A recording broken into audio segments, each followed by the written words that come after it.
Welcome back, everyone.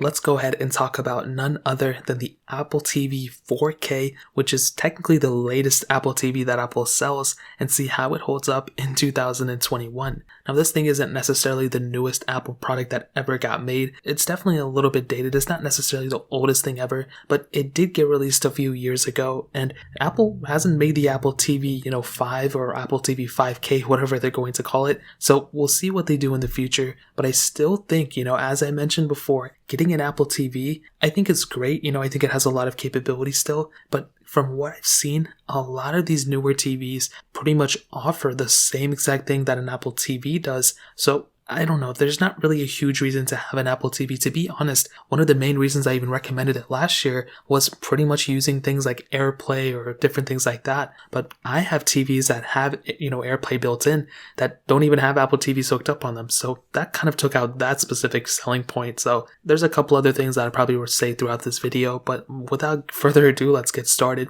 Now, Apple is selling these things brand new for the 32 gig model for $179. There's also a 64 gig model for $199. So that's, again, a good amount of money to spend.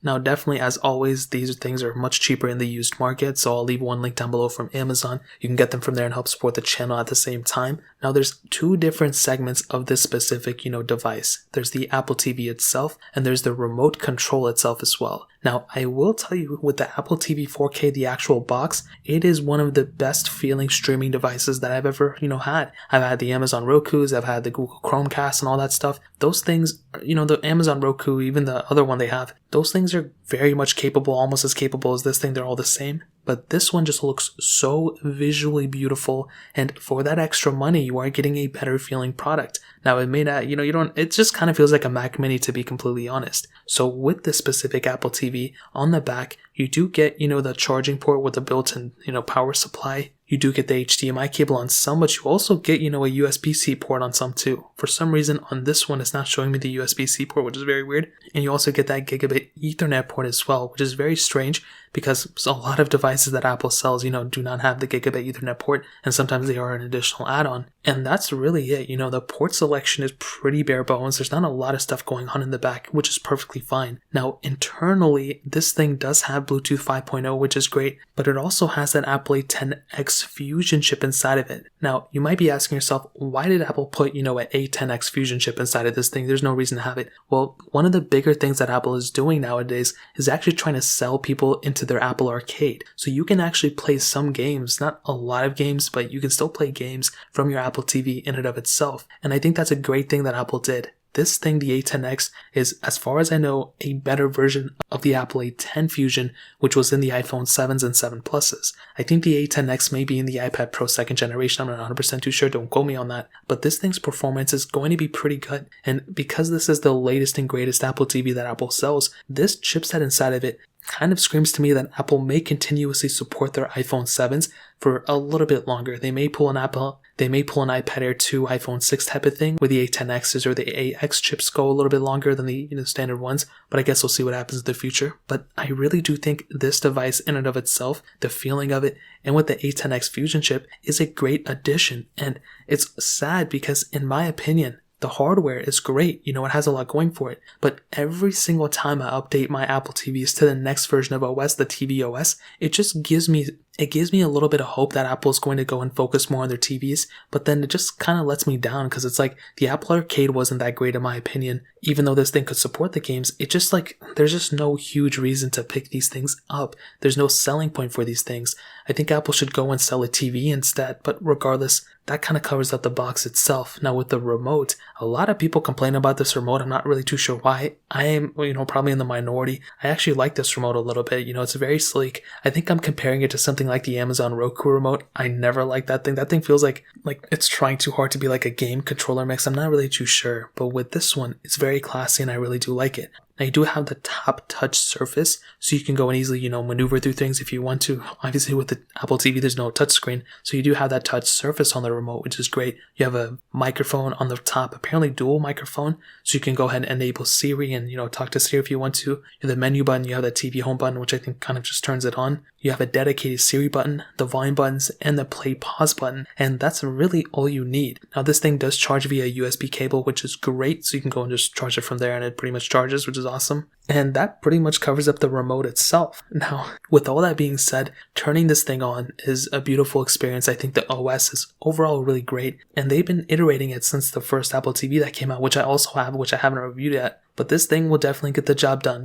There's no way that this TV is a, useless thing. And I don't want to give that vibe out because I think the Apple TV is a solid machine. As I mentioned before, this thing is very powerful. This thing has a lot of capability, but it really just comes down to where you're coming from. If you have a TV or a monitor which doesn't really have too many features, let's say it's a pretty outdated TV, or which I've seen time and time again more often, is that people have ginormous TVs that they bought 10 years ago, they still use it, still super functional, or they have, like in-home cinemas, and it's a very expensive process to go and replace those screens, or maybe they don't want to go and buy another $3,000 TV screen to replace their current 70-inch one they bought 10 years ago. Well, you don't have to do that. Instead of spending that much money to replace your cinema, your in-home cinema, or replace that 75-inch TV you bought 5-6 years ago, you can just buy an Apple TV, plug it into the HDMI port, or get an HDMI converter if your TV or monitor is super old, and just use this thing as a dedicated streaming device.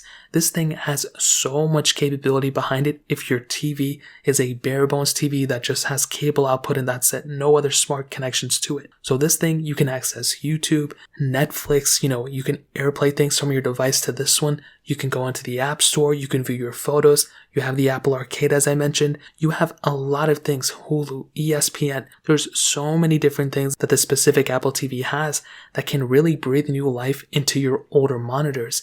It's almost like if you could bring back your old car with the newer technology or something like that. I'm not 100% too sure of an analogy, but it is such a solid piece of technology for those older type of screens. And that is really the main, user group that I would recommend this thing, people still buying it. I feel like very soon these Apple TVs and these Chromecasts and whatever are going to be fairly outdated, because most of these TVs that are coming out, you can literally go to bestbuy.com or Walmart or whatever other website and go to their TV section. And if you just kind of compare what the Apple TV has and what those smart TVs have, like the LGs and Samsungs or whatever, you'll see that pretty much they can do like 95% of what the Apple TVs can do. Apparently the Apple TVs have like thousands of apps in the app stores, but the thing is that a lot of those apps maybe people don't care about. And the other thing is that maybe you don't have a smart TV, but maybe you have a PlayStation 5 or you have an Xbox Series X or S, or maybe you have a Nintendo Switch. You can still do a lot of things from those devices that you don't really need an Apple TV for. I think one of the biggest advantages to buy an Apple TV, like I mentioned, is if you have an older TV or even an older video game console that doesn't support these things, and you use AirPlay a lot, and use a lot of different capabilities like that, then it may make sense to go and purchase an Apple TV. But to be honest,